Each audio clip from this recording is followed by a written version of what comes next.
Assalamualaikum warahmatullahi wabarakatuh. Bertemu lagi di pembelajaran tematik tema 8, subtema 2, pembelajaran 1 dan 2. Disimak ya.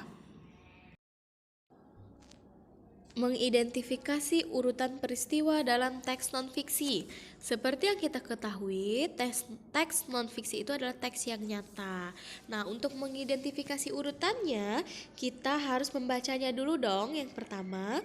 Setelah dibaca secara saksama, kita temukan gagasan utamanya atau kalimat utamanya. Lalu kita bikin kata kuncinya atau kata pentingnya. Nah, dari kata penting itulah nanti akan kita jabarkan menjadi teks ya. Jadi untuk mengidentifikasi urutan peristiwa itu yang pertama harus dibaca dan yang kedua ditentukan kalimat utama, lalu baru kita tentui kata kuncinya.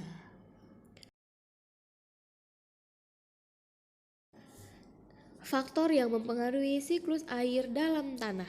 Nah, siklus air itu sudah kita pelajari minggu lalu. Lalu apa sih faktor yang mempengaruhi banyaknya air atau kurangnya air yang ada di dalam tanah? Yang pertama adalah curah hujan. Nah, curah hujan itu semakin banyak curah hujan yang turun, maka semakin banyak pula cadangan air yang tersimpan di dalam tanah. Berikutnya adalah material buatan. Nah, air itu bisa menyerap ke dalam batuan melalui celah-celah batuan itu. Nah, lapisan tanah yang mengandung banyak batuan akan menyimpan air sehingga air bertahan lebih lama di dalam tanah. Lalu ada lereng pegunungan. Lereng pegunungan itu kayak lorong yang ada di pegunungan itu loh nak. Air tanah itu akan mudah disimpan di lingkungan yang datar atau tingkat kemiringan yang rendah. Jika air diserap di lahan yang sangat miring, air tersebut akan tetap mengalir sehingga yang tersimpan hanya sedikit. Jadi air itu mengalir, jadi tersimpannya itu hanya sedikit karena sifat dari air itu adalah mengalir dari tempat yang tinggi ke tempat yang rendah. Lalu ada keberadaan tumbuhan atau vegetasi. Seperti kita ketahui bahwa tumbuhan itu dia bisa menyerap air ya. Nah, tumbuhan itu berperan dalam menggeburkan tanah sehingga air hujan dapat tersimpan atau terserap secara baik di dalam tanah. Jadi, itulah faktor yang mempengaruhi banyak atau tidaknya tersimpan air saat siklus air yang terjadi di tanah.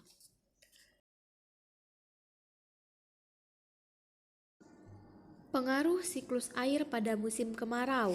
Nah, kalau musim kemarau itu berarti kita musim panas ya, bukan musim hujan ya. Siklus air itu kan dipengaruhi oleh suhu lingkungan, cuaca, hujan, dan keseimbangan lingkungan. Lalu apa pengaruh siklus air ketika kita sedang musim kemarau? Apakah siklus air itu tidak berjalan? Nah, tetap berjalan siklus air itu ketika musim kemarau. Ada yang namanya tahapan evaporasi.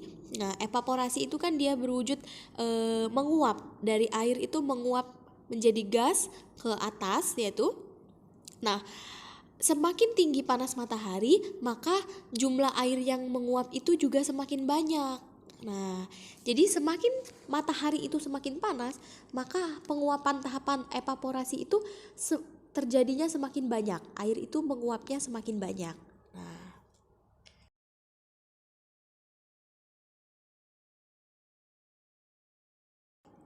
dengan semakin banyaknya menguap air itu, maka ada akibatnya. Apa? Yang pertama, berkurangnya sumber air minum. Oh tentu, karena sumber air minum kita, itu mata air itu menjadi kering. Persawahan menjadi kering karena airnya menguap. Banyak hewan yang akan mati, karena hewan itu hidup bergantung sama air. Ada yang terjadi gagal panen, budidaya ikan tentu terganggu karena sumber air kita kering, menguap sumber air kita itu.